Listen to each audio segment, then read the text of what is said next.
record and streaming in 3, 2.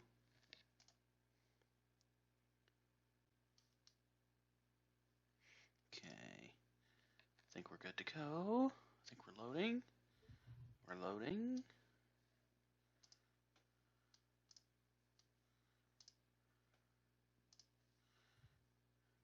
All right, I think we're good. Okay. Hello and welcome all once again to Pony Life Reviews here on the Omega Republic. I am not the host, but I am the co-horse host of Pony Life Reviews. The ever benevolent and intelligent Kieran, however, is the host of this show. Hello, I am here. The Kieran has entered the building, ladies and gentle colds. Also, we have this weirdo over here, Cosmic Pros. What's up? Yeah, he's really weird. We've tried to get rid of him several times, but he ends up keep coming back. I have the money. Yeah. We paid him to say that. Anyways, getting on to it. Today's episodes that we will be reviewing is, of course, the Big Hoof and the Fluttershy Effect. The names kind of give it away right then and there. Big Hoof being a play off of Bigfoot, and the Fluttershy Effect being, of course, the butterfly effect. Now, Bigfoot, that's been more of a documentary / reality show sort of thing. The Fluttershy Effect, or butterfly effect, is based on it was like a 1990s, 1980s film, I believe. Cosmic, do you know more than I do on this one? No, because I've never watched it. Also, Bigfoot documentary. I think reality's kind of stretching it a bit. Yeah. Well, they documentary monster hunting, and I don't even think that exists. Butterfly effect, I don't know. Sorry, you're gonna have to talk to somebody else about that. We're all in that generation that didn't watch the butterfly effect, apparently. It's not that. It's just that I don't think I really cared. I know the butterfly effect as in the time paradox idea. That's what I was thinking. That's what I thought you were talking about. Okay. Apparently it's 2004, and what's surprising is the movie was rated R. So how they made a TVY episode off of a TVR movie is I'm thinking the writers wanted to play around with the name a little bit. Wouldn't you agree? Turns out it's all about Mothman. Possibly. What we'll be doing today is a little different than what we've done in the past. I will be playing the show above, which you can also enjoy watching along with us. We'll kind of react to it, and we'll go from there. Hopefully you all will enjoy. We'll start off, of course, with their beloved intro.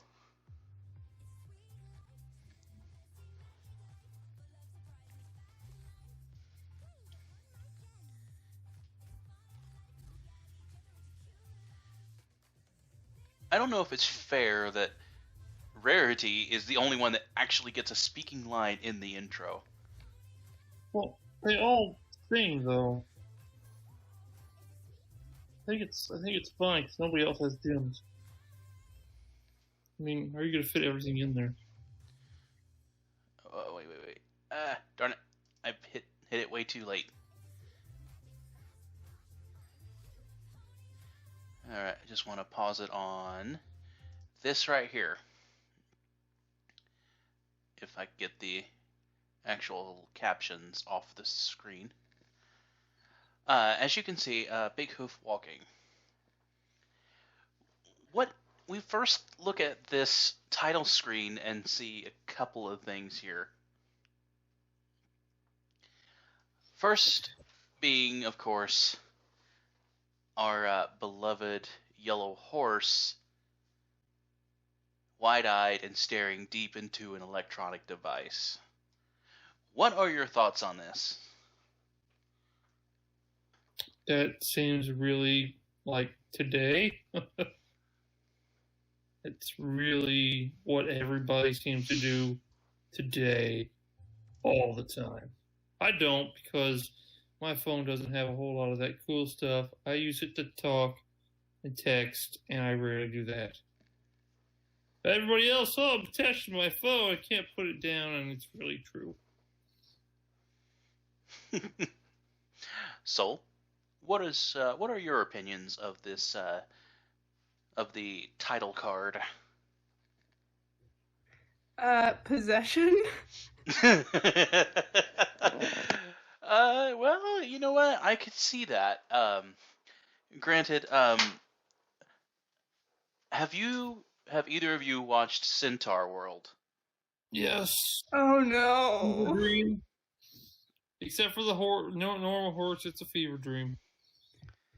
It's so bad. I know. I don't like it. I hate it. Now, if there wasn't so many fever dreams walking around, I might watch it because it's a freaking talking horse. So and that's with me. But all the pink and red fever dreams walking around that came out of somebody's abomination of a nightmare. No. I mean, if they didn't exist, I would probably watch the show. But they exist, and I got through about 15 minutes of the first one and said, "This is terrible." And then I went and watched something with blood and gore in it because that totally washed that out of my mind. Thanks for bringing back the bad memories. So you decided probably to watch instead of watching Centaur World, you decided to watch, say, Attack on Titan. No, actually, yes. No, I don't care about Attack on Titan too much. It's not that great. I think I watched Castlevania. It's still up there. Castlevania is super bloody, dude. I had to watch the first season of Centaur World by myself, just out of pure curiosity, because I heard of the interdimensional lord or whatever his name is, and I was really curious about that. So I wanted to go through the show and have like a proper thoughts about it. But my husband just did not want to watch it, and I totally understand why. I had to force myself to get through it, and then I was very disappointed, and I was just like, you know what? I'm not going to watch any more of this. Told you, fever dream. Somebody high on LSD, crack, and ecstasy all at the same time. It's like, I'm going to make this shape that doesn't make any sense, put eyes and a mouth on it, make it walk around in this thing that has such a beautifully drawn talking horse. Bad idea. I mean, I think I would have to take drugs to watch the show. Well, I mean, granted, yes, the horse is very well drawn and animated, and I don't want to spoil it for you, but I get the feeling you'll never watch it anyways. No, not unless somebody really gives me a reason to. Well, I mean, if you've been subjected to any of the advertisements for Centaur World, spoiler alert, the horse that you grow to know and love in the first couple episodes does undergo a transformation, if you will. Once again, I didn't watch any of the promotional stuff. I watched the first 15 minutes of episode 1, and that was enough. Yeah, I'm convinced it'll be a long while before you try to watch it. No, it will be 0 before I watch it. I will go to my grave without ever seeing any more of it than I have. Unless somebody pays me, somebody come over and pay me $20 to watch every episode. $20 to watch episode 1, 2, 3, and 4. In other words, you're going to be paying me $20 per episode. Sure, I'll do it. No questions asked. But you're going to be paying me a lot of money. You heard it here, folks. It's going to be like that SpongeBob episode where instead of SpongeBob or Mr. Krabs, it'll be Cosmic tied up to the stakes, being fed lima beans while being forced to watch Centaur World. You know, I've never watched SpongeBob in my life. You know what? I can't really say that you're missing much. I have never seen an episode of SpongeBob. You're really not. It's kind of the same stupid jokes. I know the main characters and such, and like the squirrel chick and the whale thing, but I don't know much else. I know the main characters: Plankton, SpongeBob, Squidward, Patrick, Mr. Krabs' daughter, I guess, is the whale thing, Sandy the squirrel, and Plankton, and that's about it. I also know David Hasselhoff was in the SpongeBob movie, but that's about all I know. I know David Hasselhoff was in the movie because, you know, it was the only commercial that would come on. Hooray! It's like, David Hasselhoff. He's been on Baywatch since forever. Agreed. And among other things. But yeah, I've never seen an episode of SpongeBob in my entire life. To try and get this back to Pony Life, yes. The opening also reminded me a little bit of Over the Garden Wall. Oh.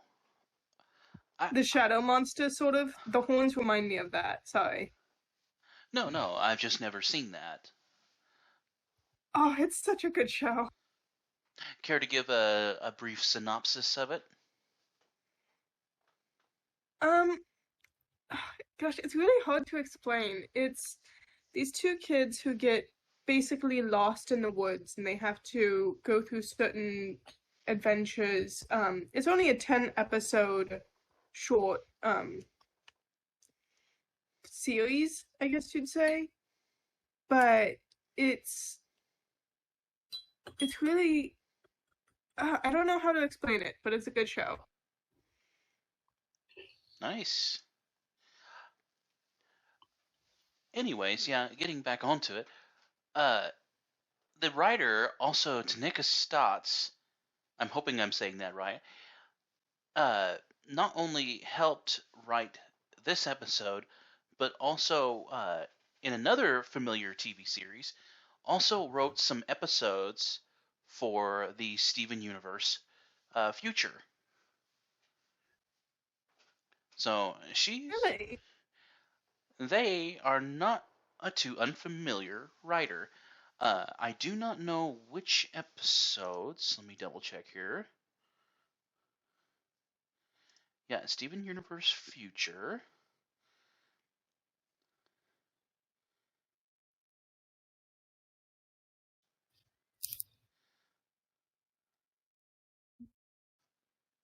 You're not going to tell me, are you?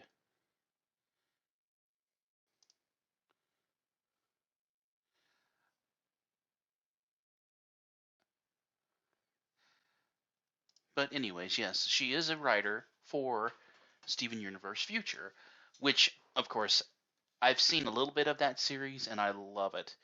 It's such a nice continuation of the Steven Universe, universe, if you will. But yeah, if she's involved with Pony Life, it's really not worth. It's really worth considering to at least give this show a chance. At first, this show, at first glance, made my eyes vomit. At first glance. Oh, it still does that to me. It's so fast-paced, it's really hard to keep up. Like, I have to watch at least the same episode twice just to, like, understand what's going on. Agreed. It does that whole kiddie, really young kid thing where, kids have a very short attention span and they don't like sitting around watching 3-hour-long movies like some of us more mature, hardworking, rich adults do. because all adults are hardworking and have lots of money, right? See, I think that's a misconception. Like, yes, kids do have a shorter attention span, but I do remember just sitting down for hours at a time just watching one movie, like The Lion King. Just because it's the Lion King. Is there a question in there? It's the flipping Lion King. Of course you gotta watch it forever. You're supposed to. Well, granted, in the younger years, for us, animation was not, not as accessible as it is now. I mean, for us, the most we could get out of, fresh animated movies or shows was either being lucky enough to catch it Saturday morning or going to the movie store and renting it. At least for me, it was. I just had a lot of stuff on VHS, and we just watched those. Heck, I remember sitting down and watching Chitty Chitty Bang Bang, which flippin' has an intermission in it. Mm-hmm. Yep. I watched that too when I was a kid a couple times. I mean, that had to be the way they did it in the theater, right? They actually put an intermission in to allow people to actually get up, go to the restroom, and come back. Not very many. Yeah. I can't think of any movies that do that these days. Marvel needs to do that big time because. Oh yeah, definitely. I don't know if you've paid attention. I mean, me and Cosmic, first time for me, who knows how many times for him, had the chance to watch, Avengers Endgame, and the movie itself is over 3 hours long. I don't know what we would do without the pause button. Yeah, I think movies that are 3 hours long have to have an intermission at least like an hour and a half in. If I was in a movie theater, obviously you're asked to like get drinks, get food. So sometime along that time, my bladder will be full and I will have to leave the movie to go to the bathroom and I will be missing stuff. I would like a break so I can do that without missing anything. Agreed. Never had that problem. Well, la-dee-da, look at you. You got a horse bladder. No, it's just I know how to hold it in. I know how to. I've been doing it for years. You go right before the movie starts, like 5 minutes before, because that's when previews are going on anyways, and you don't have to watch the previews anyway. Anybody who sits and watches all the previews is waiting to see the next movie that comes out when it comes out. But I don't have that problem because, like most people, I have the internet, and I can go to the internet and just look up the next movies are coming out and watch the trailer that was shown in the movie theater, the exact same thing, and decide if I want to see it or not. If I don't want to see it, then I don't care. If I want to see it, I'll mark the date. But it's like, okay, here's a trailer. It's online too because it's in the movie theater.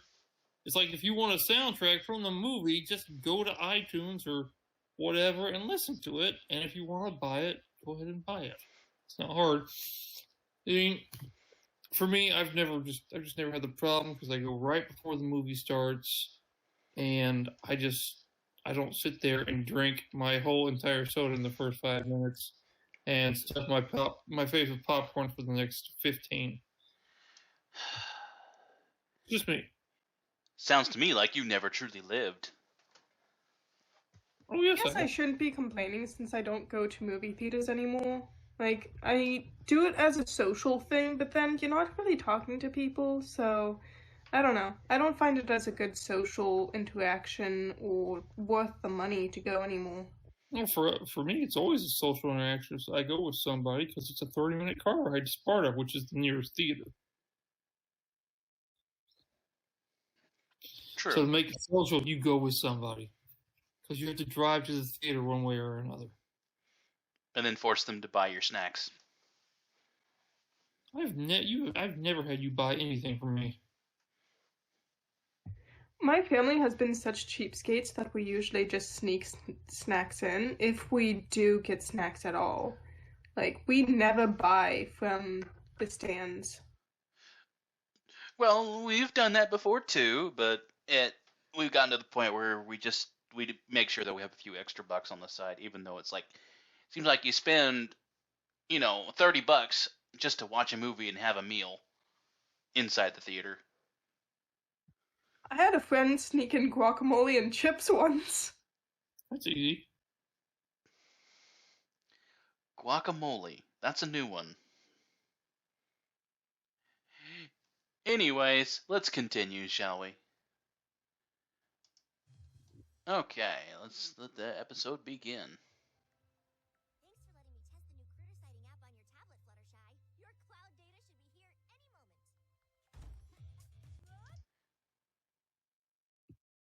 Cloud data. Gosh, there's so much to unpack in like this first minute, which I've already seen. It's so much just joking and just twists on words on what is out there on the internet. It's hilarious. Cloud data. I'm still just with the tablet. It's only the size of their body. Why don't you just make a show? Why just make a show about tablets? Put a head and some legs on it. Boom. Tablet. Well, I mean, that's just like any sort of phone nowadays. I don't have. It's not as big as my body. Sorry. Okay, I'm still trying to wrap my mind around this. They have a world that doesn't seem to have any source of electricity. So the only electricity that could be available is the actual, like, magic inside, like, batteries and whatnot. That I can kind of comprehend. But now you're telling me they have clouds that actually have data stored in them. It's a joke. What the heck? Don't take it too seriously. It's just a joke. Magic World, dude. That's your problem. Magic World. Magic World. Magic And then World. Instead of a firewall, you have cloud security. Magic World. Magic World. Oh my. Puns only get worse. Oh dear. Don't even talk about puns.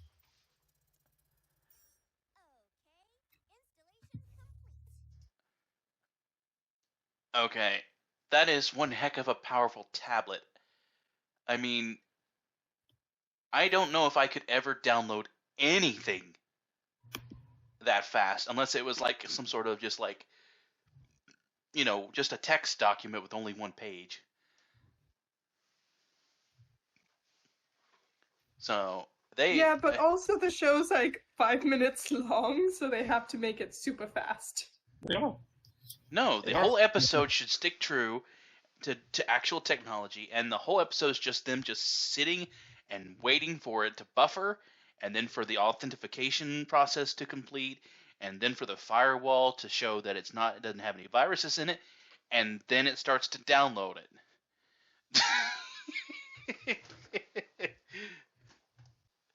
Oh boy.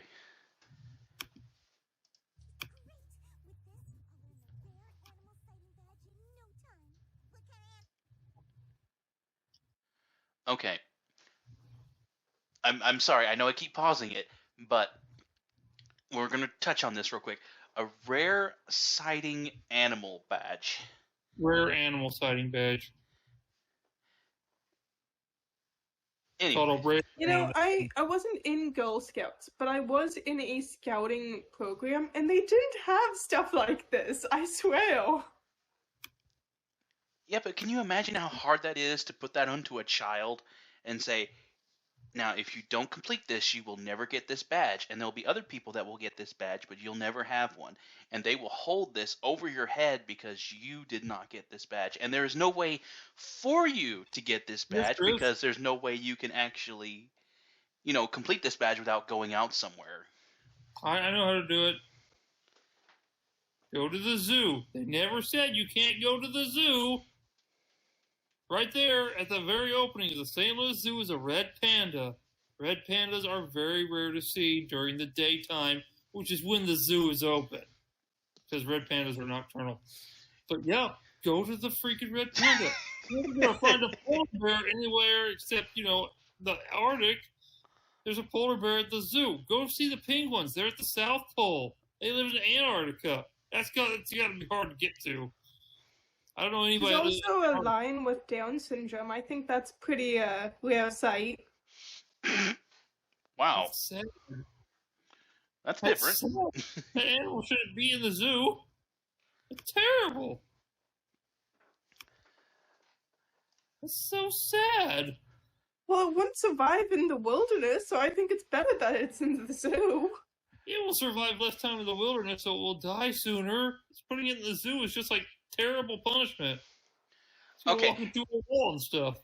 For any of you watching out there, for any of you that watch this video later, leave a comment below if you had anything like this. If you had a rare, you had to go out and actually, not bird watching, not going to the zoo or anything like that. I mean, if the badge was actually titled finding a rare animal or spotting a rare animal, comment below, please. Thank you. I think furries are pretty easy to spot. They're kind of a rare sighting thing. Or how about 2 talking horses doing a podcast and a kitten? I think that's pretty rare sight too. Welcome to the show, folks. I mean, okay. I guess I should have specified that a little bit, but we'll move on. Comment below.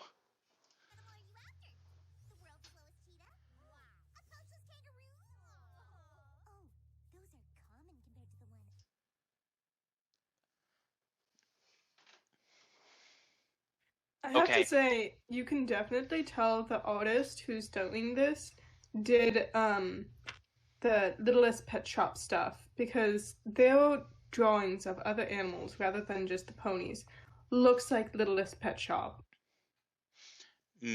Exactly. It's what exactly is it? The small bodies, bigger heads, and thicker lines, I guess, is kind of the trademark. Yeah, I think so. I think big eyes, big head, small body is kind of a Littlest Pet Shop sort of style. Not really a hard palette. Just, there's very little shading there.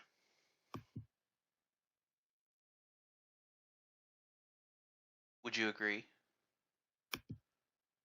Yeah, I haven't really seen the Littlest Pet Shop show, but I'm just saying other animals besides the ponies, like, it feels more pet shoppy than it is My Little Pony. I don't know, I can't exaggerate more, else I'd have to look up images and watch the show and whatnot. No worries, no worries.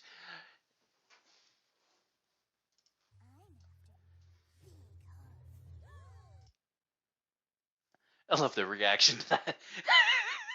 Like, okay, all we know is that she's going for a rare animal called Big Hoof, and their first reaction seems to be like absolute terror. Okay, someone who grew up in Oregon, I know quite a few tales of Bigfoot. Because it's a pretty popular thing around that sort of place. So I don't know why they're reacting like it's going to go out there and eat them and kill them. It's in the everfree forest. Duh. Fair enough.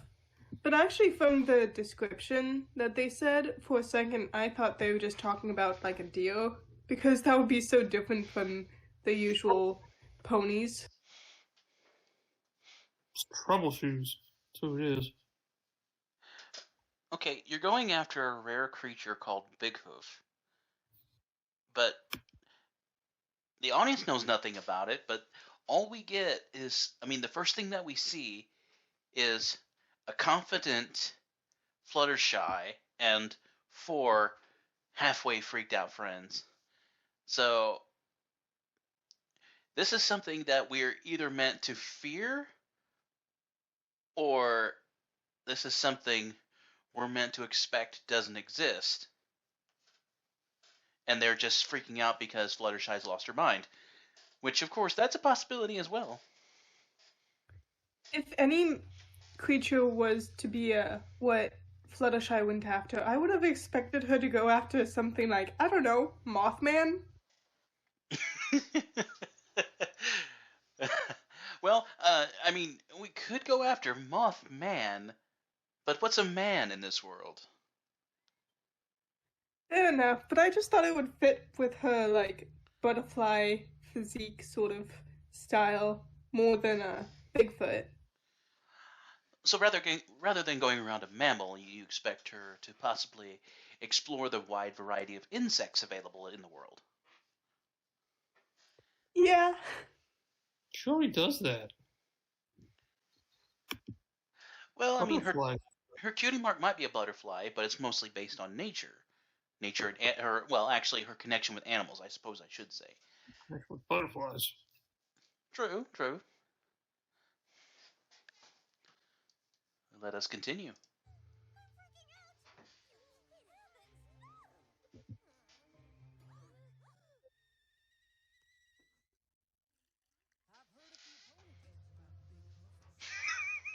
Stories say it's a huge, territorial creature with big antlers, and if it catches you there, it'll transform you.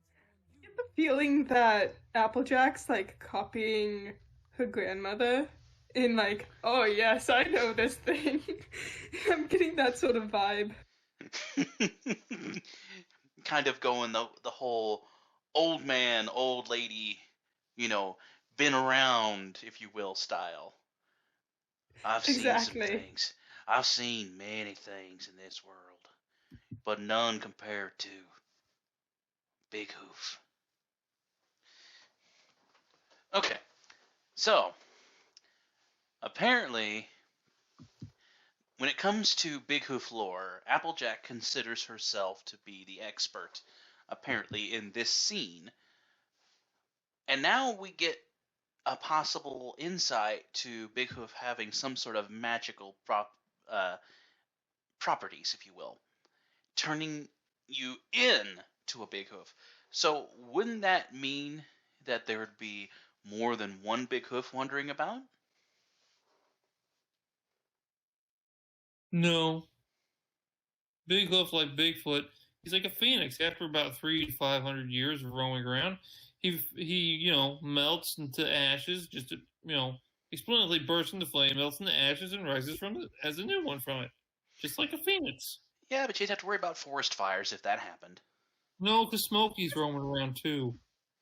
See, what are you talking about? Bigfoot and Smokey are friends, so when Bigfoot, becomes this, bursts into flame, Smokey's right there.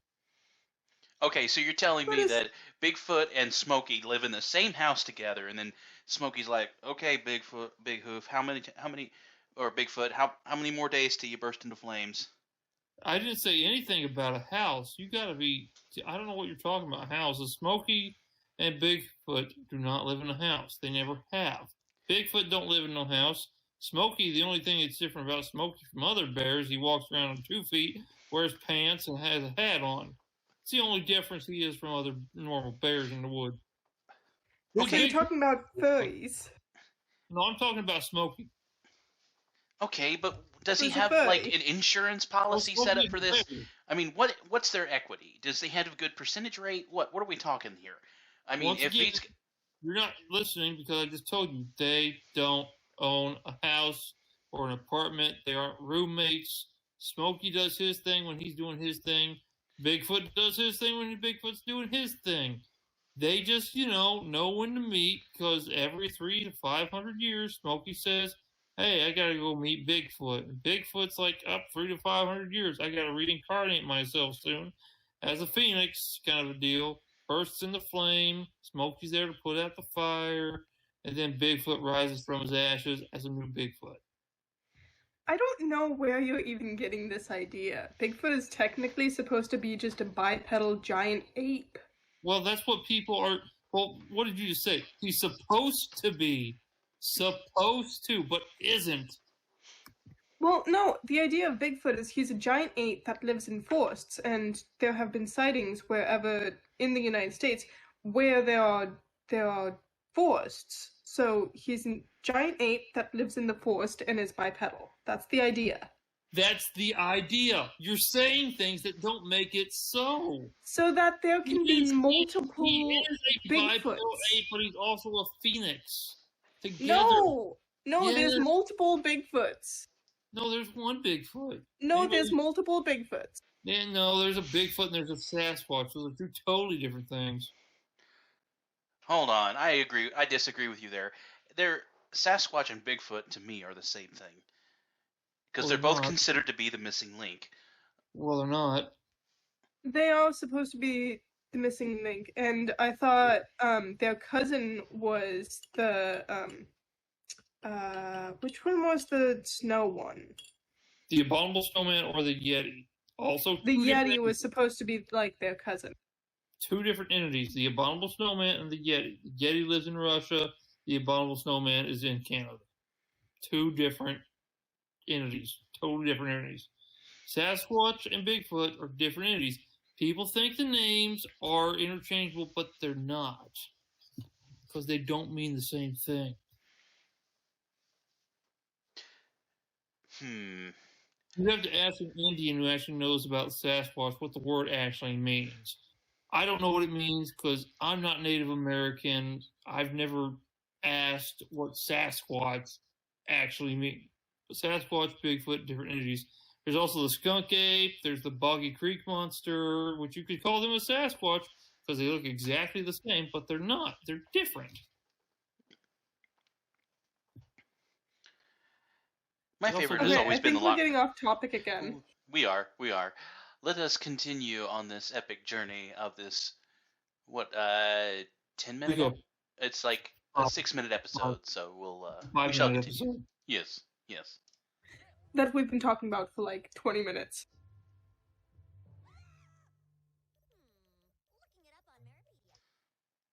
Just a quick thing. I didn't know Applejack was a barista. What? She was making tea. Yeah, but you see, she did the whole creamer into an image thing in her cup. No.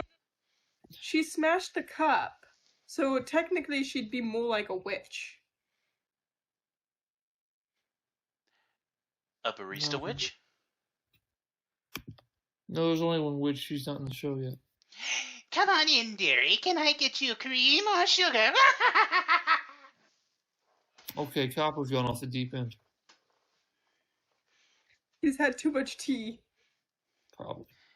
Will that be honey or sugar in your tea? Okay, we've lost him. It's time to end this. Okay, and where I paused it, it says, looking it up on the Marepedia. First off, that's incorrect grammar. Nobody says, looking it up on the Wikipedia. It should not be there.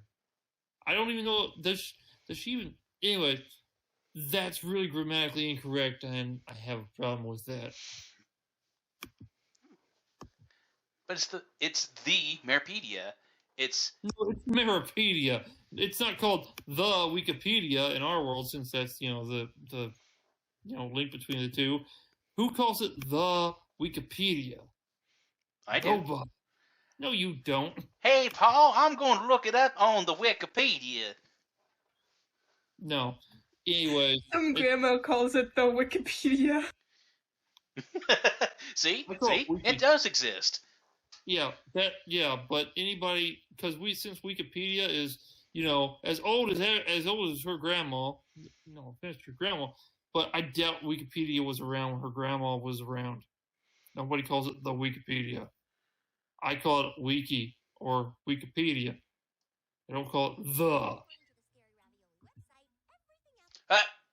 Can we just talk about the scary ravioli instead of the creepy pasta? I think Pinky owns the scary ravioli. Right. because if you go back and listen to the Pony Gen 4, it's a Gen 4 CD, their Christmas CD. She talks about, she sings her own 12 days of Christmas, and the first day of Christmas, she has to do it 12 times, is a big bowl of ravioli. On the first day of Christmas, my true friends gave to me a big bowl of ravioli. That's how it goes. I did not know that. Yeah, I have the CD, so. I just find it funny that Book Horse is looking up the legend on a website that is known for making up stories. It's not known for making up stories, it's that anybody can put anything they want on there. So it's not really known for making up, it's just, anybody can put anything they want on there. Well, it's like creepypasta. Most of the time, people are making up just scary stories. You can make up anything you want on there, and you can totally rewrite a movie, and everybody's going to take it for, exactly what you're like. Well, it says here in the movie it said this. Wikipedia says that, so yeah, that's why you could rewrite the whole trilogy of Star Wars or the Lord of the Rings. You could rewrite the whole eight Harry Potter movies, the lines. That's, it would take you no time at all. You could do it in a day. Anybody who's familiar with Harry Potter, I don't know anything about it except that the person who played Harry is Daniel Radcliffe or something. I don't know. I wanted to know why, when they did the whole play on words with creepypasta into scary ravioli, why not scary linguine? Because linguine's harder to say than ravioli. I don't know any kid, like when I was a kid, I ate raviolis, the ones that came in the can, throw it in the microwave. I never ate linguines out of the can. What about scary? Besides, ravioli is more fun to say than linguine. What about lasagna? I never ate lasagna out of the can either. Lasagna goes in a pan. I would almost bet I would lay down $10 saying that canned lasagna exists. That's terrible because the lasagna I buy at the store comes in a big box. Like Stouffer's, yeah, it comes in a big box. Putting lasagna in a can is a terrible idea. You want a big heaping helping of lasagna. That's all I can say. Put it in a can, you don't get a big heaping helping of it.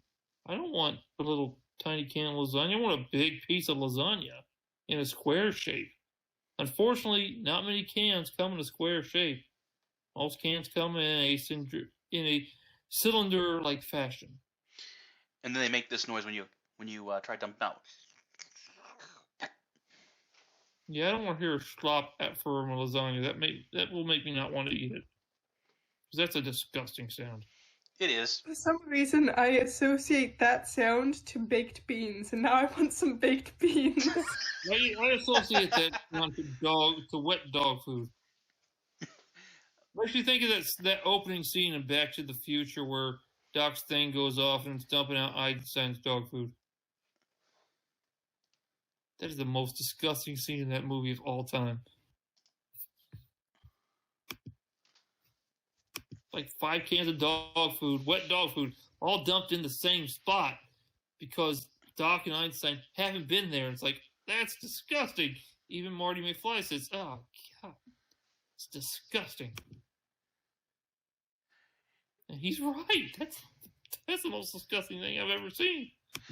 Wait a minute, isn't scary ravioli? I mean, didn't Chef Boyardee release a Halloween themed ravioli? I'm sure they did some SpaghettiOs thing where they made pasta shapes into ghosts and word boo and mummies and stuff, something like that. I'm sure it was just pasta that was shaped into that, and they put it in. It was like a mac and cheese thing, something like that. I don't.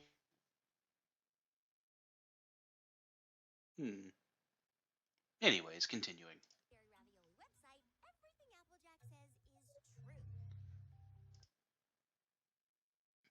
that face. Now, we could say that Applejack is good at, she actually knows what she's talking about, or she's just a really big fan of scary stories. If you live that close to the Everfree Forest, of course you are. Everybody who lives on a farm, where things happen that only they see, they always know the greatest stories. You used to have a guy like that back in Florida. He knew every urban legend, myth, and story like that. He knew all about it, and he could go on as long as you would let him. So yeah, anybody who lives out on a farm or lives near the woods or lives in the woods, they seem to see story, legend passed down, handed down for generations. They always do. That's what's great about those people. I like those people because it's like, I wonder how long I can get them talking about this, and then you bet your friends who don't know what they're getting into, like, I bet you I can get him talking about this myth for 20 minutes, and he goes. And you get paid. you make off with a cool $20. And then he has that look on his face. AJ's look. No, because AJ's not saying anything. Before he starts, he goes on with a 2-minute soliloquy where he's just really dark. I saw it. I saw it move. It was late at night. The wind was howling. They call those big fish stories. No, the big fish you're actually at. I'm talking about you're in the woods and the wind is howling. That's just an old wives' tale. Old mare's tale, thank you. Right. Thank you for correcting me on that. Call yourself a horse. Well, I sure don't call myself a horse's... Patootie? Patootie. Patootie. The behind, if you will. Derriere. Well, anytime you go to the dentist, they're looking you in the mouth. Aha! Good one. Give a gold star to the Kieran. That's your face, bud. Shut your cake hole. Okay, so Cake. they and before Twilight said is that everything according to the website that Applejack said was true. So now we're back to the whole Applejack honesty. So that is a nice little reference there. Even if it is based on a website within a website of supposed mythical stories, if we will put it like that, that Applejack's honesty is attempting to shine here.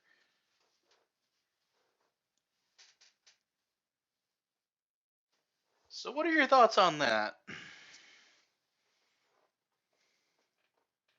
I find it interesting that they're still trying to do that, because I feel like we've talked about how everyone seemed to got a little mixed up, where Applejack was breaking the fourth wall and Pinky was like doing fashion or something like that. Yeah, we did experience that in the previous episode. Where Twilight's looking up stuff online. She should be looking up this stuff in a book. that is kind of depressing. That instead of an actual book, now we're getting into audio and ebooks. We're getting into technology, which did not exist, period, in Gen 4. What took place of technology was magic. Well, Thank you, Gen 4, for the friendship is magic, because there was no technology. Technology was done by magic. And otherwise, it was, the weather's done by Pegasi, as they mess with the clouds. They have their technology, whatever, up there, which isn't truthfully magic, but, they're making rainbows and snowflakes and such. And then you've got, the Earth done by all the Earth ponies. So, well, I do have a small reference to back up that certain claim. Is we did have that episode where Starlight and Sunburst went back to their hometown, and then we get the music gate, if you will, that opened up into the closed community. There's also trains. And trains. Yeah, trains are steam done though. If you ever watch, the train is blowing out smoke, which means it has to be steam or coal powered. It's coal powered. If you remember the marzipan mascarpone meringue mystery, Correct. it's a coal powered train. Yep. It's choo-choo train, like Fluttershy said. The only train in the whole series, so I mean, man, that train has to be running every which way. And yes, I do remember. Choo-choo train came from the episode where Fluttershy was trying to Actually, I take heal. that. There's 2 trains. I forgot about it. Remember, the Appaloosa train is driven by actual horses. No. If you're gonna say it right. Appaloosa. The Appaloosa train is also driven by horses. Appaloosa. There's actually 2 different trains that we know of. I think those are it. If I'm forgetting one, then I'm forgetting one. I don't think I am, though. Those are the only 2 trains in the show. Yep. One driven by horses and one driven by coal. In Appaloosa. Yes, I'm going to continue now. But they also say that it has a great singing voice. Oh yeah? This is the only known recording.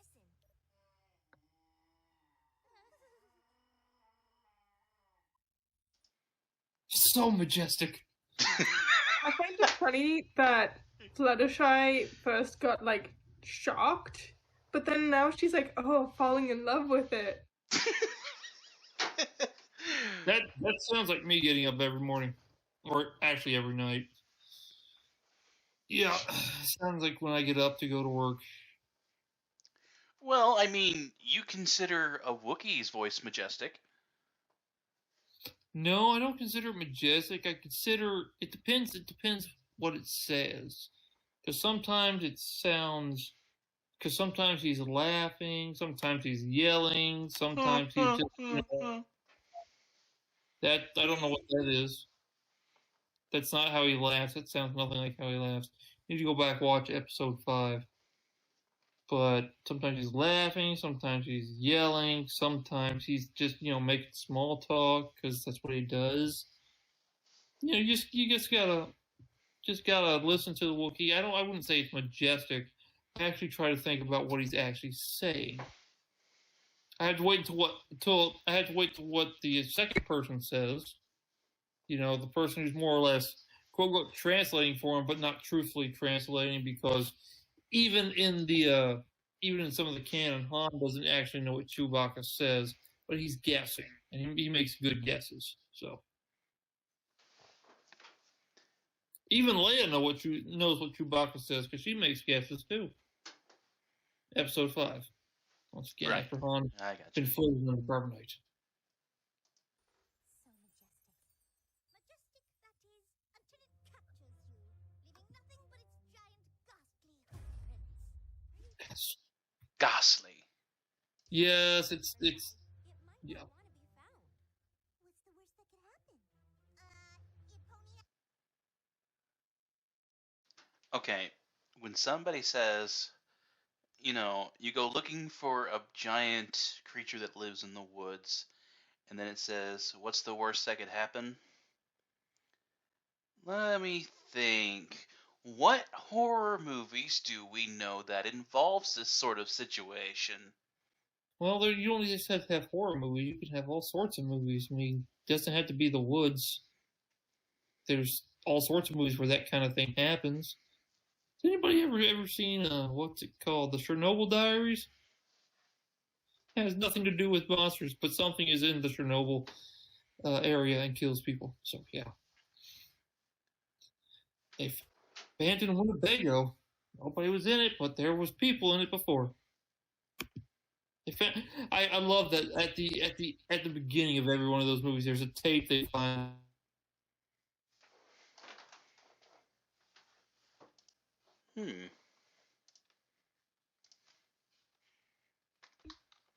I don't know if it's actually called the Chernobyl Diaries, but there's one where the kids, like 3 people, go into Chernobyl, and they, get get killed off, and there's a tape or something at the end of it. You know, like if you think about it, there's that one about Chernobyl. There's the Blair Witch Project, Cloverfield. There's another one that I watched. I don't remember the name of it though.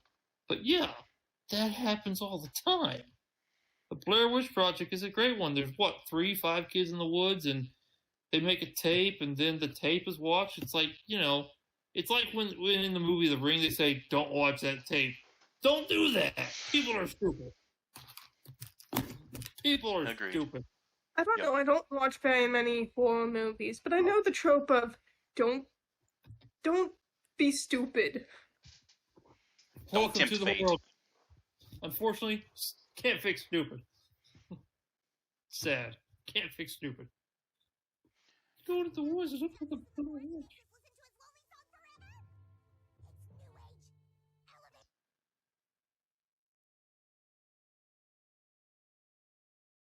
It's New Age elevator. No comment. New Age elevator music.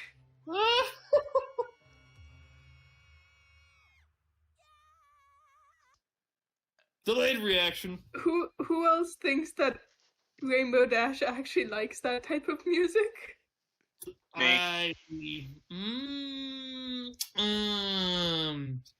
hard to say because whenever you ever hear anything with rain, there's usually electric somewhere in it. I don't think she likes that. It's like, to be perfectly honest. If I was in an elevator and I heard that quote unquote so majestic, I would think, oh no, the elevator's broken. Somebody get off. We've exceeded the weight limit. I mean, we do have, several styles of remixes based on actual, soundtracks from My Little Pony. So, I mean, I can't really say anything against it because I'm sure there's there's actually a collection of My Little Pony songs and soundtracks that are usable in elevators. So, I'm going to say yes. She likes it.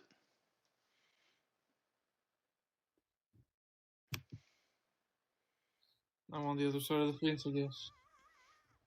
Sounds like an adventure to me.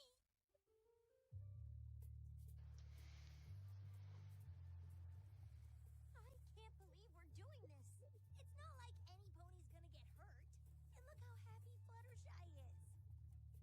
It's Fluttershy. Fluttershy, part pony, part dog. Of course Fluttershy's happy. They're searching for an animal, of all things. Maybe. Why did you pause it on that frame? She smelled something very foul. That's what that Smells like adventure. What's that smell? It smells like adventure. It's a toxic Avenger. It's stagnant water and rotten eggs.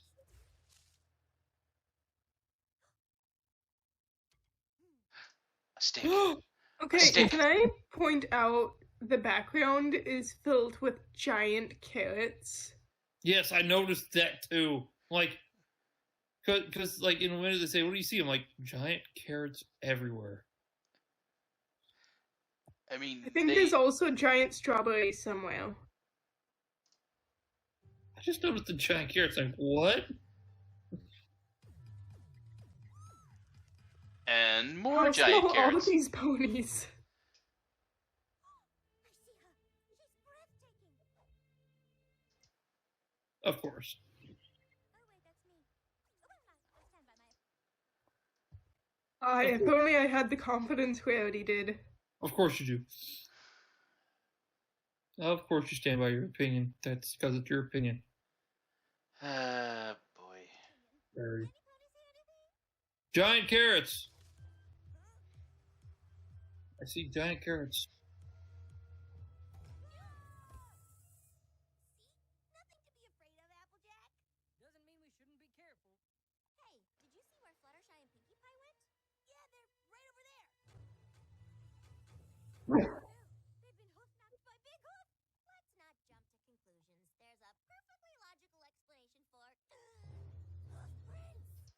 Big hoof prints.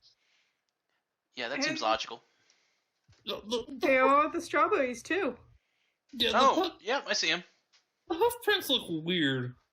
They don't look like normal hoof prints. No, they don't. Almost like hoof prints. Those aren't hoof prints. Those are like something that has a split toe but doesn't have a, it's something. Would that be more like a bull print? I don't really know I'm not sure what kind of animal has the feet like that. Those are not hoof prints. It's far closer to a sort of the bovine family rather than the equine. No, you guys are looking at it the wrong way. It's coming towards us, not going away from us. Yeah. Because if it was going away, the split's on the wrong side. Bovine would be in the front. Yeah, that's supposed to be like the frog of the hoof that doesn't press down as hard, I think. But then that makes the rest of the hoof just a complete flat disc. You just walk backwards.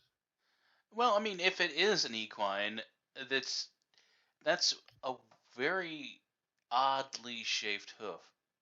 Yeah, because why would you even bother to put in the little split if you're trying to make it look like a hoof?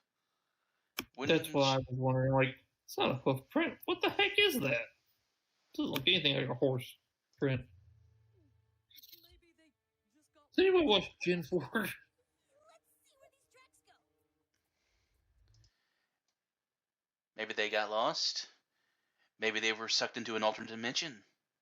And now the hoof prints are turned the opposite direction. Yeah, I noticed that too. I was just about to say that. Make up your mind. Which way is it walking?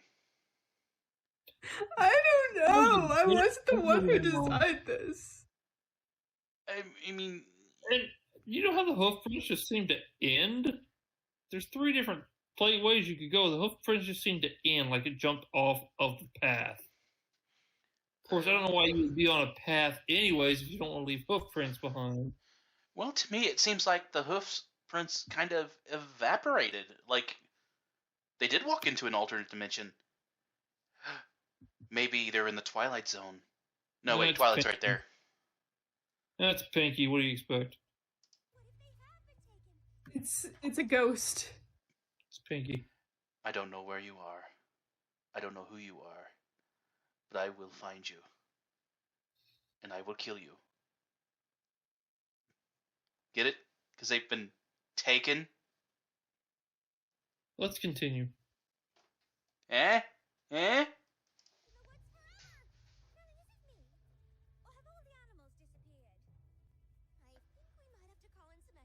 Where were the animals before?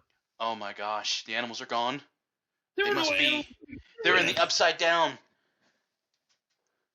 There were no animals to begin with when you got into the forest. There wasn't even a butterfly. I feel like this is such a weird throwaway line. Like, it doesn't make any sense and it doesn't tie back in any sort of way, shape, or form. It's so weird. There just weren't any animals before, which is my problem. It's like there wasn't animals before, no butterflies, no random woodland creatures, not even a fish in the pool you looked into. There's no animals prior to it.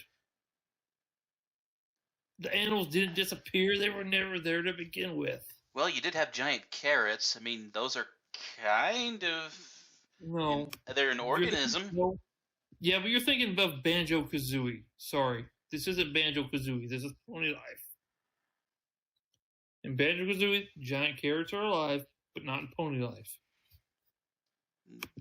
I feel like you're judging me on this one, but I will ignore that for now. What if we can't find them again? We just need to keep our wits about us.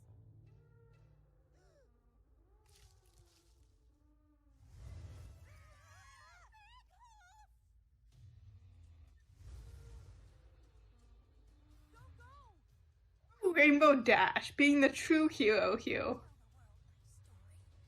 Where did the lightning come from? Where did the wind come from? The sky. Where did the lightning come from? Yeah, the wind too, I guess.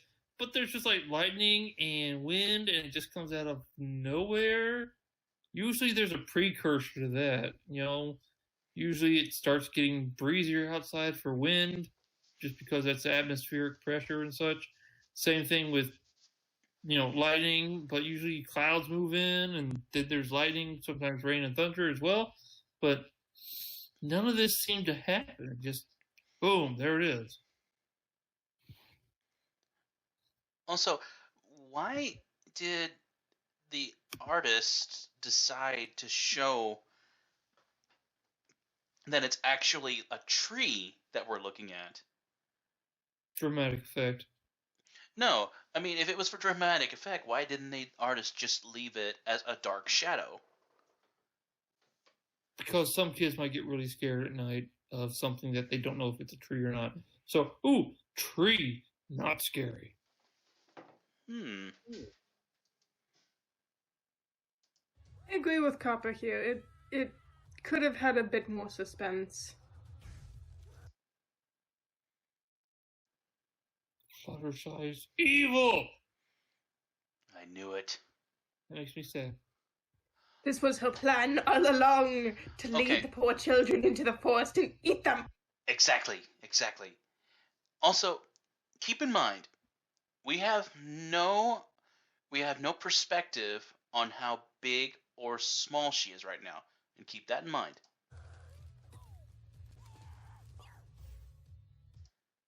And then we have that. She has magical powers. No, Man. but I mean, okay, let me do this again. Watch I Rainbow see- Dash roll into this tree. Hey, I see how big she is. I understand that. She has magical powers. The ponies all have some magic in them a little bit. Doesn't mean that they're super magical like Twilight or Rarity. She just has that magical power that, she's like lifting a car off of her baby. No, Just leading- but I mean, there's no emphasis of it. We get this this is less than 3 frames that we have Rainbow Dash here next to Fluttershy's head. We get that quick flash of Rainbow Dash bumping into this.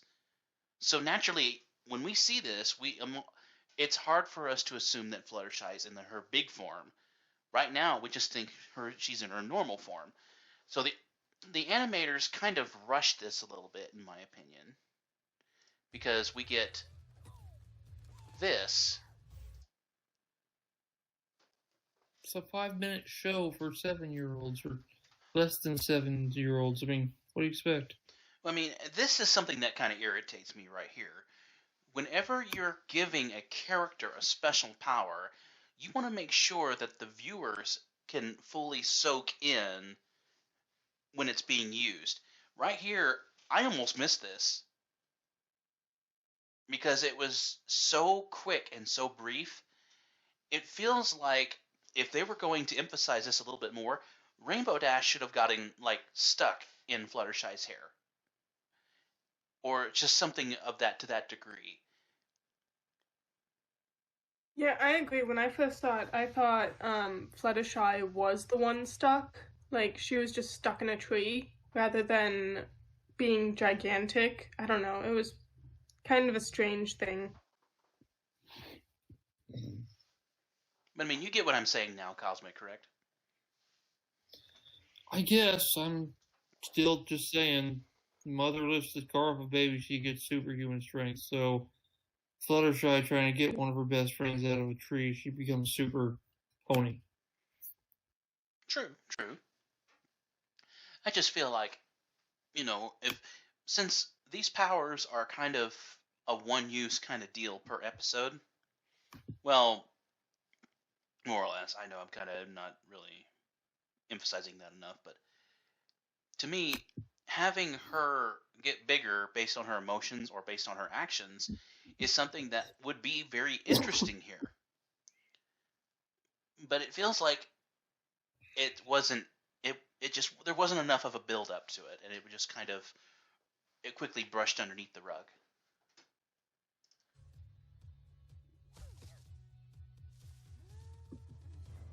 It's even worse than I gosh, it's Teletubbies. They're back.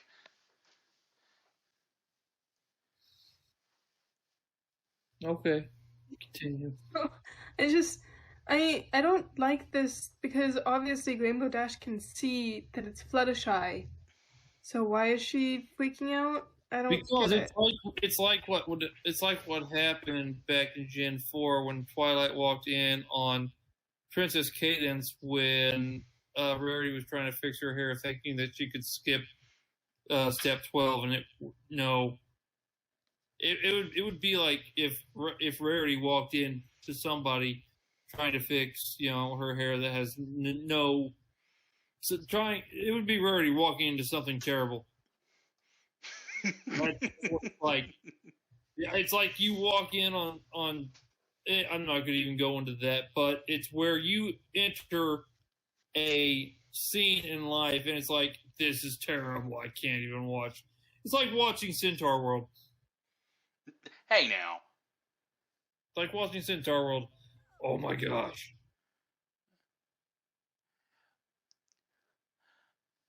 I've heard of a bird's nest, but this is ridiculous. What?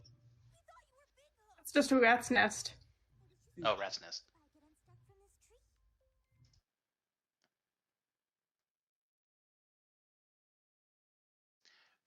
Pinkie Pie gets apparently stuck in a tree, but has the ability to explode her body at will.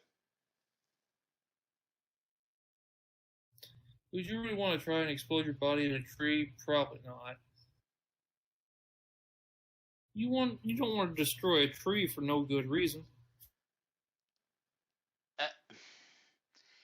Spontaneous combustion! Stuff together again, too. Oh, dear. Who knows how many pieces of that there could be.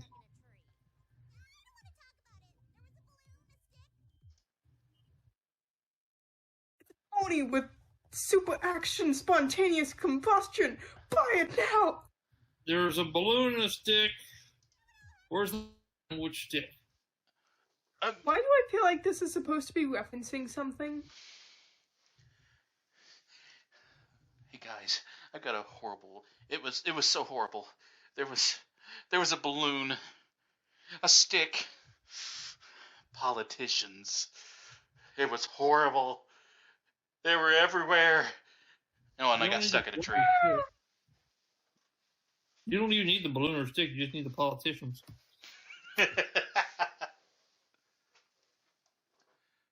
It's true. Don't be. We're just happy you're both safe. So, Big Hoof didn't take you? No. Guess I'm not getting my rare sighting badge today. Aw. Maybe next time. It's okay. We still got to go for a fun hike and take a selfie. This makes me cringe so hard. Me too. And it's supposed to be my generation. My cringe is in the next frame. I want to murder this. I want to just destroy that tablet.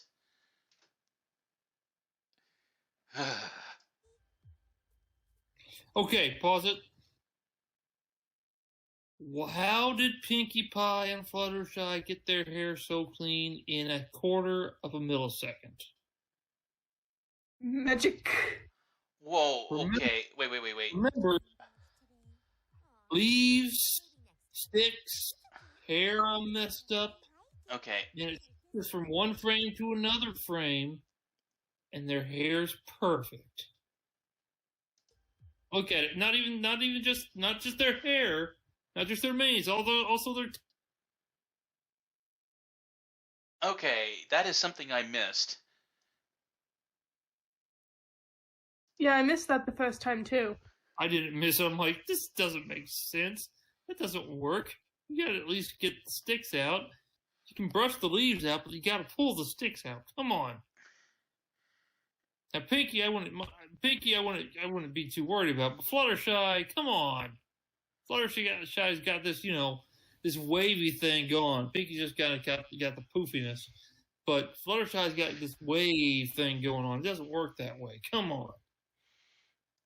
Also, animators, if you're watching this, don't think I didn't notice that.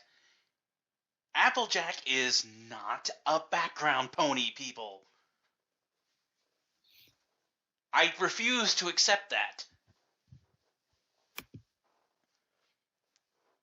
She's just in the background. It's a selfie behind somebody. They put her at the very back. You don't think I didn't notice that?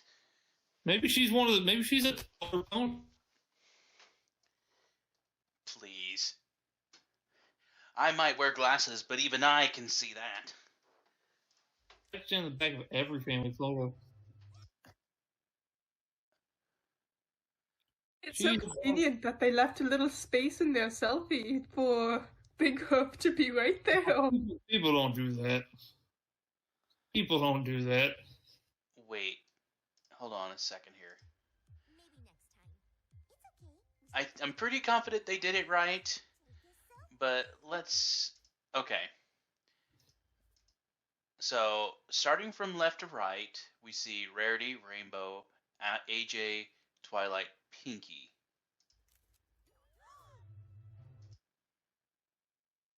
They did it right, because if you look at it, Applejack, as you said, is not a background pony, but she's behind everybody, and Twilight is next to her, behind Rarity, and then Rarity and Rainbow and Pinky are all in that same order, in front of them. Okay. I want to make sure that was correct. There's also sometimes when you're in a selfie, you're moving around while the picture's being taken, so that's kind of why Rainbow is in front of Pinky.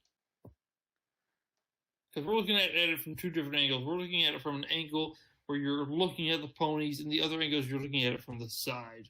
So sometimes, if the ponies were in a different format, yes, but sometimes you move when the picture's being taken, or when you look at it from a different angle, it would look different.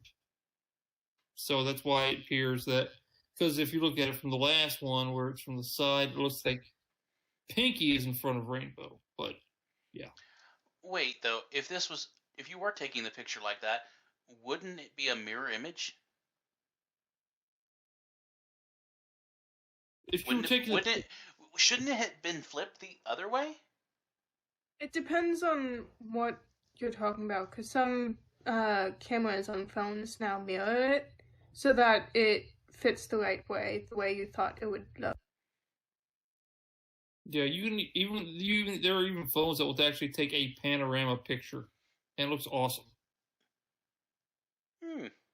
Okay, never thought about it like that. I think Sam has one of those. He has a panorama one, and there was a picture he took at a family thing we had, and it was really, really good picture.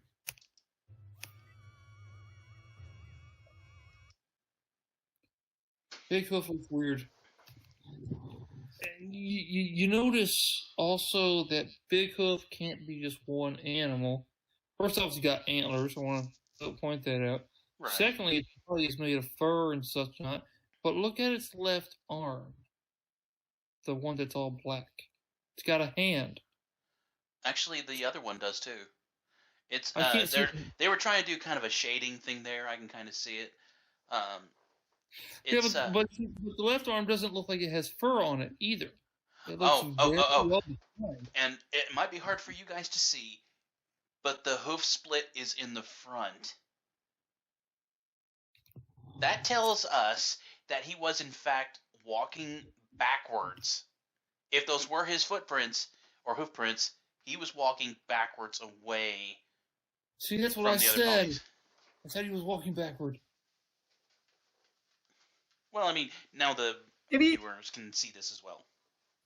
Maybe it's like the Chupacabra, where it has its feet backwards. That means they must be living in Cuba or Puerto Rico, because there's more than one Chupacabra. I know that for a fact. That one's different. I don't know. Maybe I have the wrong one that I'm thinking of. But there is a mythical creature that has backwards feet. Wouldn't surprise me. I do not know this creature. Maybe it has iron will feet. Speaking of iron will is a minotaur. Yeah. Hey, he's in the pony world. So he's in there. Maybe it has iron will feet. That's all I'm saying. That's what I was saying. Take a moment to appreciate that the 5 minutes of this show took us an hour and a half to get through. No, we went off tangent quite a bit.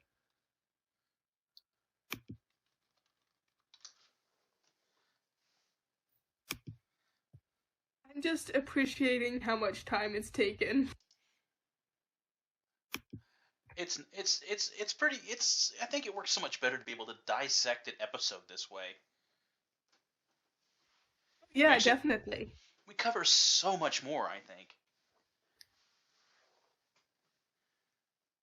Though You don't have to explain the plot to people. They can just see it themselves.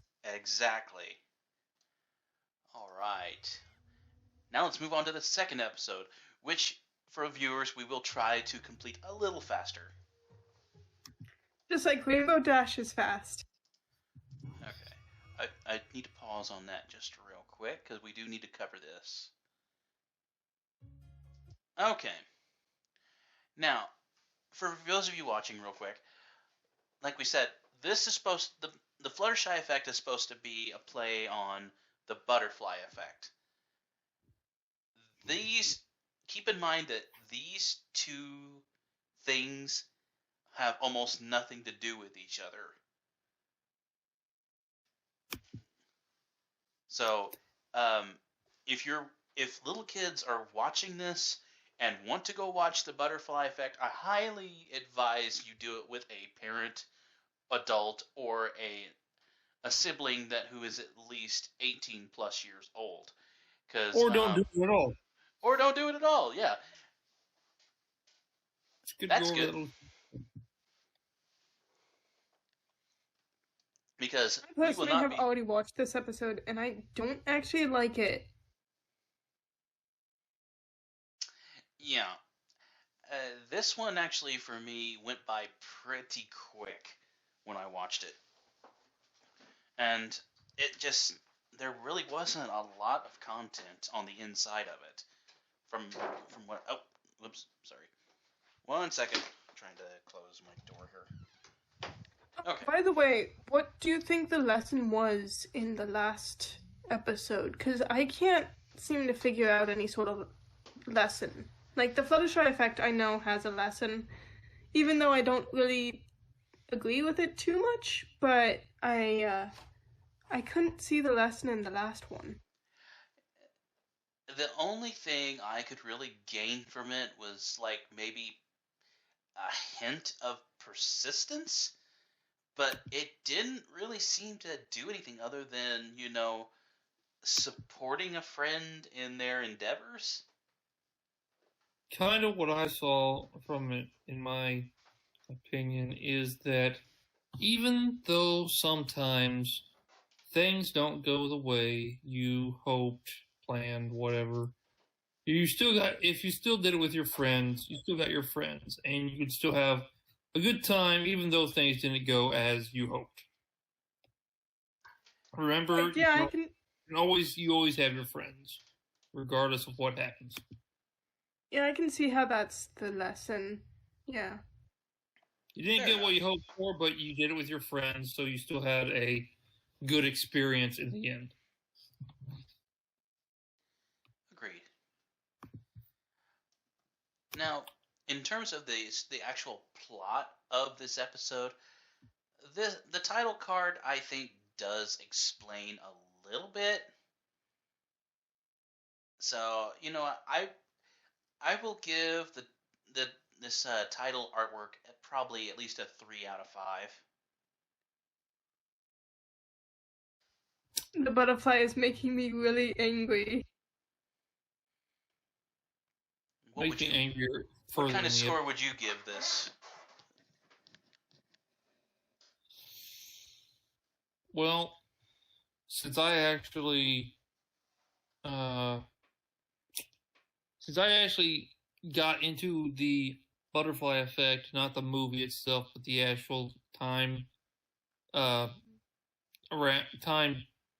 dimensional thing years ago when I got bored one night at college because I had nothing to do. I got into it. I don't think this really is that great. I mean,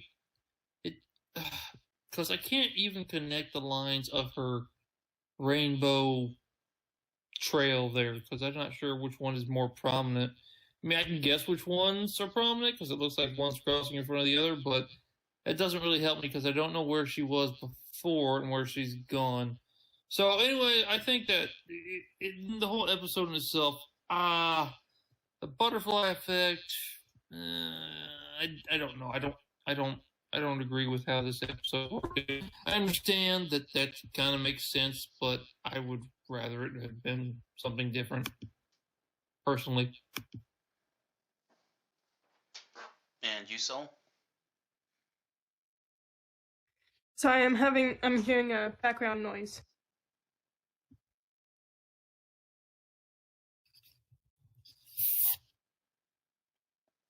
Sorry, anyway, I don't like the name of it because it doesn't really, like, they could have done Back to the Past or something like that instead of the Fluttershy Effect, because this doesn't have anything to do with Butterfly Effect, and Fluttershy is actually not even shown in the show itself. She's mentioned, but not, like, actually seen. And then the butterflies, like, that was a different thing, and I don't know. I don't really think any of it really fits. The artwork itself, I like sort of the crossing over as sort of a nice eye-catching thing, showing that Dash is dashing very quickly. Mm-hmm. I hate the butterfly. It looks like it should be a dragonfly, but then it has like anthropomorphic arms, and it's making me angry just looking at it. It makes me angrier later in the episode, and I'll touch on that when we get to it. There's a reason for it. Again, we have Tanika Stotts.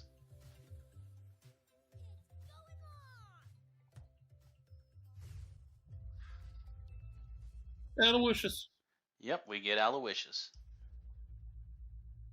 Rainbow Dash over here acting like she's the Flash. Well, she is. Come on. Okay, she could barely break the sound barrier in Gen 4, and now she's walking around like she can walk through time itself. No, the ball's a lot slower than a sonic boom. Sound barrier is what, 400 plus miles an hour? A ball is not going to move at 400. I mean, I don't know any baseball player that can throw the ball 100 miles an hour. So. Yeah, but she's walking. She's not flying. Her speed is in her flight, not in her hooves. She can run. Yeah, but she can run fast on the ground using her hooves. She is good. She's fast at running. Remember the movie, the Iron Pony episode? She didn't do much flying in that one. She did a lot of running, and she was as fast as AJ. So she's got speed in her hooves too. She's just a fast pony. She's faster at flying, but she's fast on her feet too. Would that make her a quarter horse then, or a thoroughbred? That would just make her a fast pony. The Trail Trotters Trail Mixer. That's a really long name for any party. It sounds like a trail mix to me. Like, I want to eat that. To me, that sounds like, since it has the word mixer at the end, I'm thinking, wait, are we going to see ponies drinking? Are we going to see drunk ponies? Because a mixer is when you go and you take tastes of wine. Or if it's the other kind of mixer, I'm like, we're going to see male ponies for once? In pony life, there's going to be male ponies? Oh no, I read it as trail mix. I know, I see that, and I understand the trail mix part, but the mixer just kind of made me think not trail mix, because I don't know if I would want to eat Trail Trotters trail mixer mix. Now, if it's just Trail Trotters trail mix, it's different. But yes, it actually is not a bad name for a trail mix. We should make a trail mix.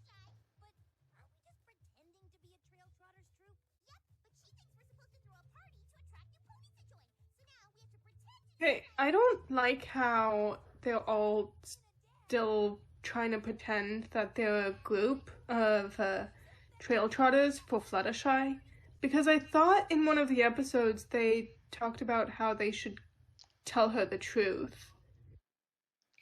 Yeah, but you know how much that would break Fluttershy's spirit? Then they'd have to do a whole 2 episodes on that.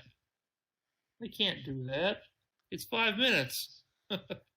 Nip it in the bud. It's easier to just say it sooner than it is to go on lying about it this whole time. And that should be a lesson being taught instead of lying about it this whole time. Well, maybe that will be a lesson taught at the end of the first season. We haven't seen that yet. And it'll be a lesson that you shouldn't keep all that pent up, but instead, since you're friends and you had a bunch of good adventures with your friends and good times with your friends, that's how it ends. Maybe that's how it ends. I don't know. I haven't watched it. Go ahead. So they're setting up a party, and Pinky's running around begging for help. Yeah, that was something I noticed. Pinky is not setting up the party. It takes her, what, all of 3 seconds to use the party cannon to make a room a party? Yeah, why is Pinky not at the party planning or the site where the party is going to happen? I've never seen that before. I mean, I can understand Rarity's doing decorations, but you're telling me Pinky isn't Pinky is going to Rainbow Dash for assistance to set up a party, even though it was clearly established in both this and Generation 4 that Pinky is the party horse. My question is, it'll be shown later in the episode, but I'll hit on it there. Never mind, I'll hit on it later when it gets to that point.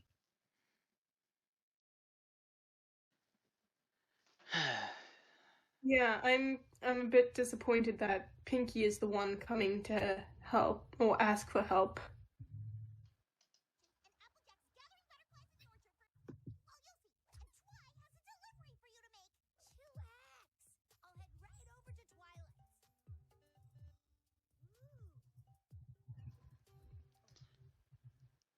Where was that Yes, tablet? let me just pull. It was in her tail. No, they have pockets, remember? Ponies have pockets. That's where it was at. Okay, we'll tell you what. We'll accept that answer for now, and we won't assume anything else. Ponies have pockets. Also, you know what? I don't say this often, but actually that is really cute the way they have Rainbow Dash sitting on a cloud. Who else is getting the vibes that Rainbow Dash is ADHD?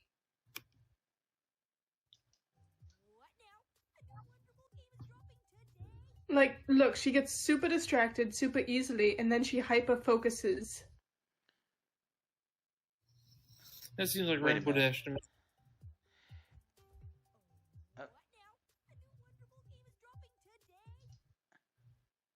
A Wonderbolt game. Yeah, why not? Wonderbolts are famous.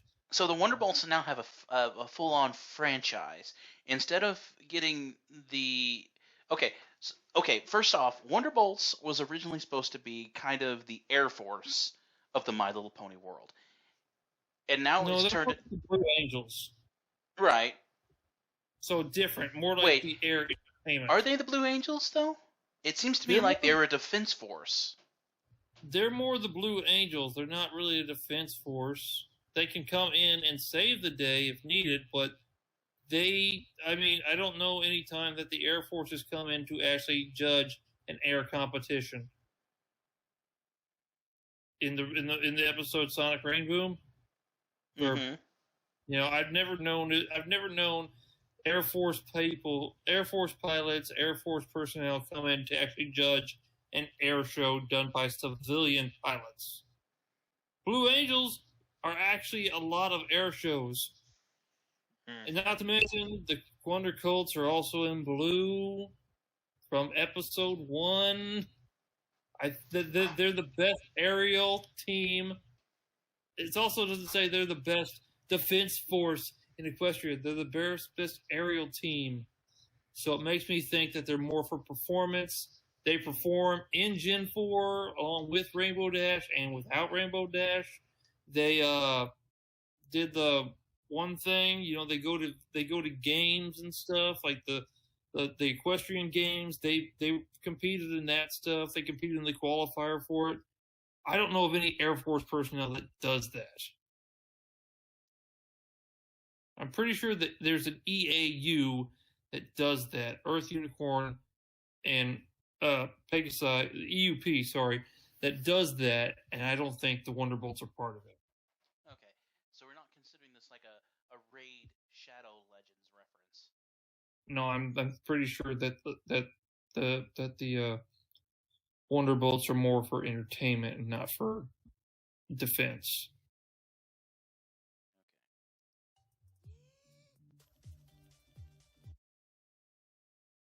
What is the purpose of this game?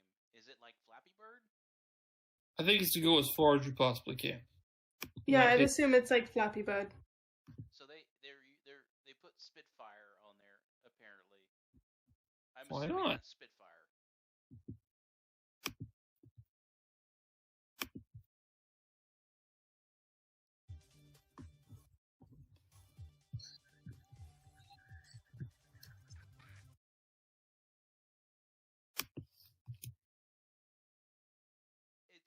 It's interesting to think of how real this is trying to be in this brief moment, because for those of us who have involved ourselves in smart devices, who just happen to come across a game that we would enjoy, I mean, could you honestly say that you've never fallen into a game long enough that you realize you lose complete track of time just to get that one completed score? Not on my phone. I totally understand where they're coming from. But also, like, hyperfixation to the max, Rainbow Dash, jeez. I'm also confused. Why are there no commas and why are there only 2 exclamation points? It's a kid's show. Usually if you hit 1 million, there's not supposed to be any exclamation points. There's supposed to be commas regardless. It became dark when the sun went away. It usually becomes dark when the sun goes away. Okay. Anybody else have a problem? Sun goes away, it gets dark. Anybody have? No. That's what she asked. She asked the question, when did it get dark? Probably when the sun went away. The moon went out. That's usually when it gets dark around here. Either that or when the clouds cover it, but you were on the cloud the whole time. Usually when the sun goes away, it gets kind of dark. There's usually a little bit of twilight, but Twilight's at her house, so none of that going on.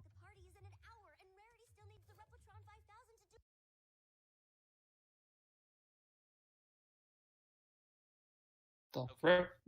Retcon Dissecting this down. 1. Twilight is a magic horse. 2. Twilight is now an inventor. 3. Twilight did not simply teleport the device to Rarity. Why? Also, with the time that she's been waiting, she could have just taken it over there herself. I don't know why she had to have someone deliver it for her. This brings me to what I was talking about. Pinky went to go get Rainbow. Why didn't she just go to Twilight? Why didn't Pinky just go to Twilight? Cut out the whole middle step there. Also, can I point out, why is Twilight in like this broken down castle? I noticed that the castle. Why are the well, she does have the castle friendship. I guess we're going off of that. But I noticed that the candles have been burned, but they're not on right now. The candles are not flaming right now. They have been used, but they're not on. There's no flame. Also, I don't know what this castle is, but that is not the castle I remember from Gen 4. Unless something happened. I don't remember. It's like the castle of the two sisters or something.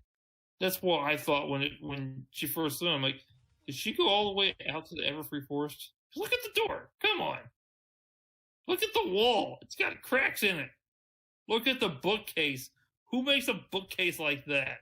Nobody. I'm confused with this whole place.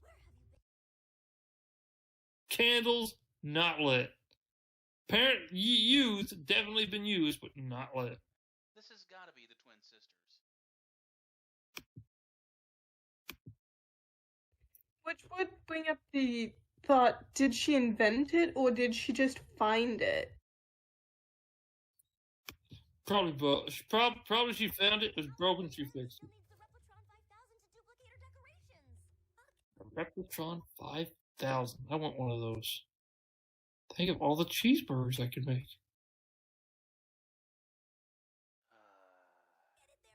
The bratwursts. Bacon. Again, you're a magic horse. You could have floated it with your magic all the way there without having to risk damaging it.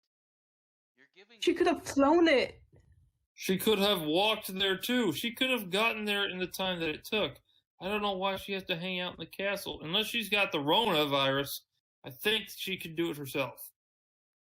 I mean, there's a possibility saying that, she had something that she couldn't leave. Maybe that's why she's there. She's performing an experiment she can't leave unattended.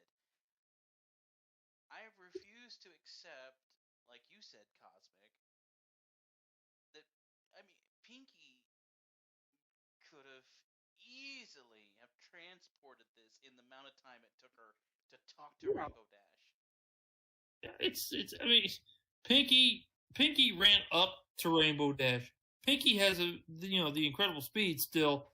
She could have gotten there and gotten back in the decorations. Everything would have been done 3 hours ago. Come on, Pinky. Come on, Pony Life. You're screwing me over here. You're making me. Okay, guys, we really need to hurry along. I have like 20 minutes. Oh gosh. Powerful device. Got it. Powerful device.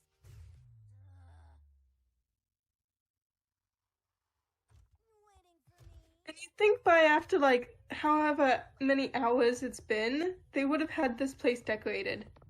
You think? You would think.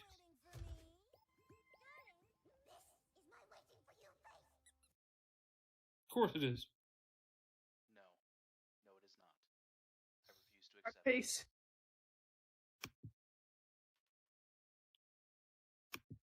This face does not belong on any pony character. This face doesn't belong on a human person either. This face belongs on a Rick and Morty character. Device, please. One decorator duplicator coming up.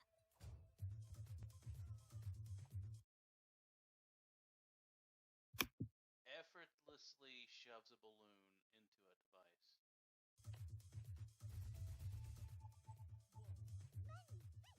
Ah, yes, breaking the laws of physics, one day at a time.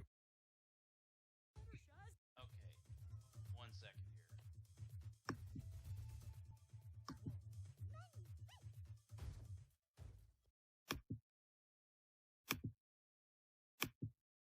I don't think this is fair to Fluttershy, but they go as far to say they couldn't have said, What? Huh, the door seems to be locked. Instead, they say, is this a push or pull door? That's I not know it's very just a nice. joke. I know it kind of makes us seem a bit ignorant, but I mean, everybody's had that problem before. But yeah, I mean, like, But I mean, in the land of Equestria, the doors are meant to swing both ways. Fluttershy's here. There aren't enough conveniently locked doors, conveniently locked.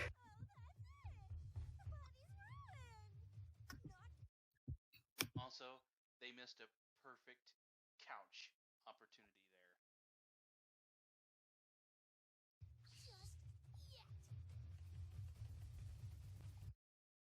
Okay, we witnessed Rainbow Dash putting a live creature into this device. What are the limitations of this device? Can you duplicate everything in it? As long as it fits in one side, it comes. Does anyone else get the flamethrower Team Fortress 2 vibe from this? Not really, no. Like, they're all freaked out, and Rainbow Dash has this big cannon thing, and she's just, like, super excited and happy, and I guess I'll have to show you guys the video. I'll send it. I'm getting more of a heavy vibe. Sandwich make me strong. But Run, cowards. Decor still needs to be hung. Oh, that's it. The body's ruined. Not just yet.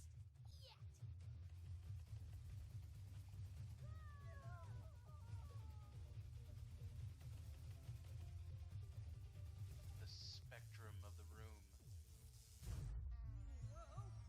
What's happening? Rainbow Dash somehow slips through time and space. Sugar Cube Corner seems a little different. Rarity? Applejack? Pinky? Welcome to Monarchville. Okay, we're gonna unpack this really quick. First off, Monarchville. that's what I had to say about the butterflies. Those are not monarch butterflies. The butterfly of our state insect is the monarch butterfly. They're orange, not pink and yellow. Yeah, that upset me too. That was my upset. I'm like, dude, it's a state insect. It's freaking orange and black, not yellow and pink. Just no. So butterfly, wrong colors, way off. Anyway, end of rant. Thank you. I'm glad someone addressed that before I did. Number 2, holographic Pinky with an eye patch. Where's the projector? No humor. No humor. It's Pinky with an eye patch, and the butterflies are taking over. That's going to be Pinky. Pinky can do that thing. Pinky can do that. Remember when in the Starlight episode, she went totally nuts along with Fluttershy and joins the chorus, tree militia. So she's also deflated her entire self in the Goof Off episode where, she lost her mind in the episode where it was her birthday and when she was throwing parties and such, and she can hit anyone anywhere on the spectrum.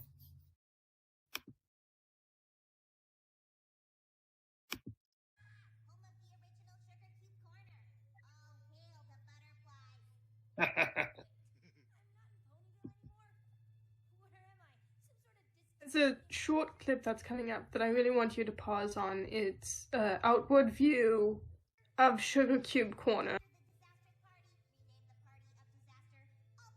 Rename the party of disaster. All parties. Rename the party of disaster. Okay, very funny joke. I am not programmed to joke. Pinky Hologram is not programmed to be funny. Pinky Hologram is incapable of humor.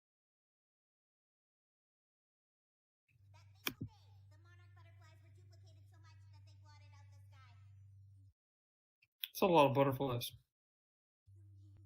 This was my fault? There is a phenomenon that actually does happen.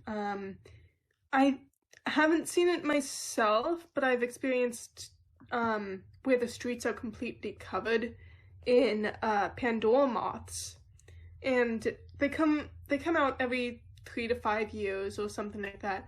But every building will be completely covered with these moths. The ground will be covered with these moths, and it's a natural phenomenon. It's really kind of amazing.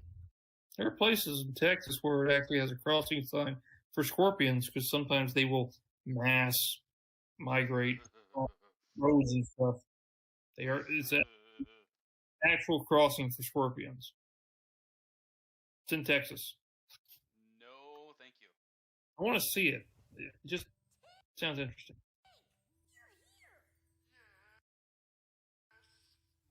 So that's what Tank sounds like.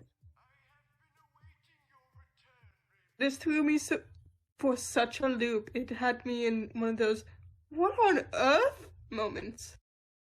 He's on a hoverboard, that's all. And he's got a voice box. And a beard. Because he's old. I mean, Pinky's a hologram now, so come on. It's been some time. He even says he's been waiting for Rainbow's return. So he's been waiting, so now he's old. Sea turtles can live up to 200 years. So this suggests it's been over 100 years?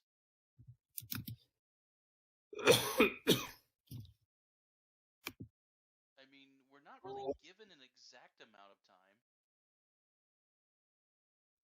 Assuming that there's a hologram to greet her, there's hoverboards and things like that. Yeah, it's been quite a bit of time.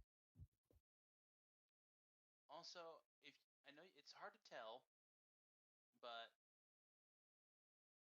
that is a Jetsons hoverboard.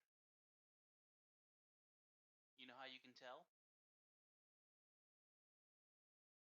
Look at the bottom support with the rings. That's used in a lot of things. It doesn't just make it Jetsons. I would bet that idea came from the Jetsons. I don't know. It's not owned by. I don't think Cartoon Network owns Hasbro. Maybe.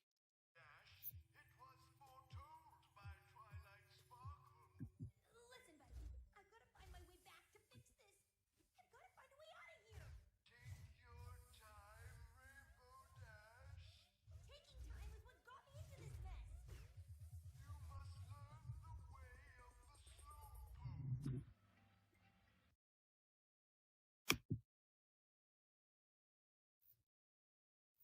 Again with the duck face. I don't actually like this lesson. Like, I understand, like, it's a good lesson to learn, is to be patient and take your time so that you can properly do things. But with someone that's been basically shown as ADHD, that's very difficult for them, and they get told this all the time in schools. It's just like, why aren't you sitting down? Why aren't you doing this? Why aren't you doing that?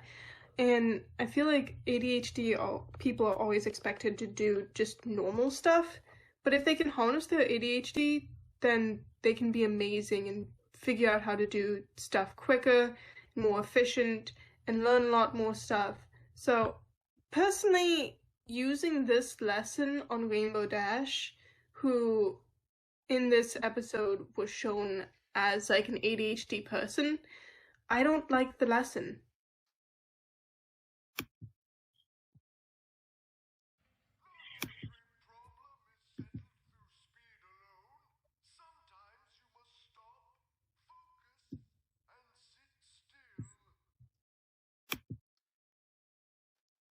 Yeah. Stop and focus. That's okay. Sit still. That is kind of a redundant statement. When you are forced to sit still and you're trying to think, that doesn't work. Especially for me. Because I feel like I have to be moving and thinking at the same time. I can't sit down and think. Yeah, moving helps think sometimes. I mean, you get what they're trying to say. They're trying to say is that you just need to just chill out for a moment, take it easy, take a step back, and then observe the situation. Oh, excuse me. And not, They flip out over it. Go ahead. Yeah, and they also approach it in like a meditative way, which is, yes, sitting still and meditating, but that meditating itself does not take thinking. It's the ability to let a thought go instead of holding on to it and focusing on it. So this is taking two different ideas and trying to mash them together, which doesn't really work.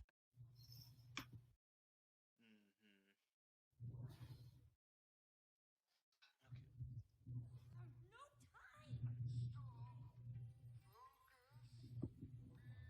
You're right. I didn't take the time I needed to start with, and wound up rushing into this pickle. So, to get out of it, I need to stop, focus, be still.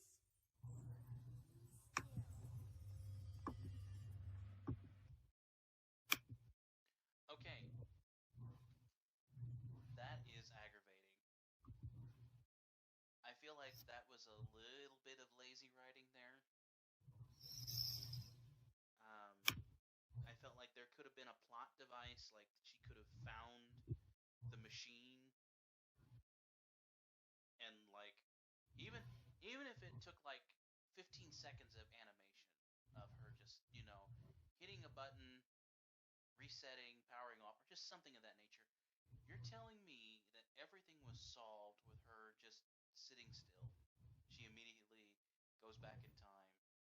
So I that that annoys me a little bit right there. Agreed. They could have had her, like, find the machine and have to hold down the button or something like that instead of pressing it very quickly, and you would have gotten the same exact results.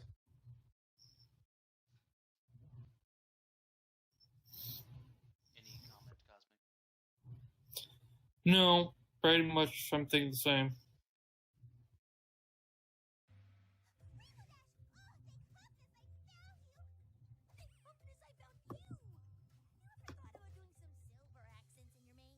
Stop. Focus. Be still. And then why is she saying this to Pinky? Like, obviously Pinky's just an excited person and just wants to help. Okay, Pinky, listen very carefully. I am not the one you need to trust with this task. You need to go get to the machine, and you need to get this done because this is something that you're supposed to be really good at. So, do not trust me with this task. Go about your day, and I'll go about mine. We're done.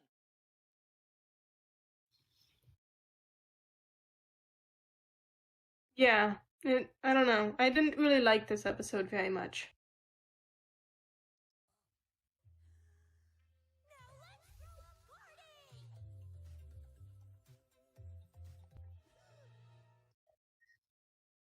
Demon spawn. That is not a butterfly, that is a sprite.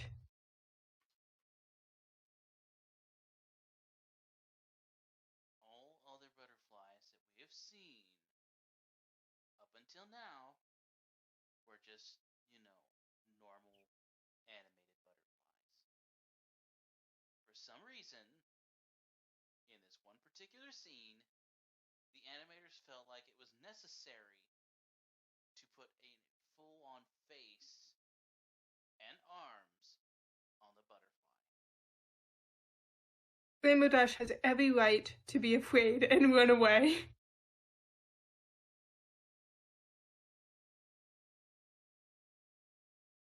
I don't necessarily blame the writers on this one. You cannot tell me the writers specifically said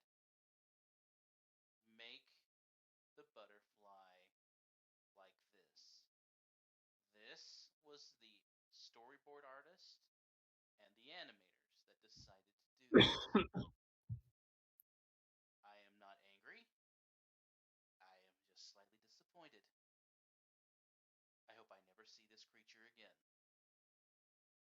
I wonder if this is the one that Rainbow Dash, duplicated, and then because it was duplicated so much, it took over the world.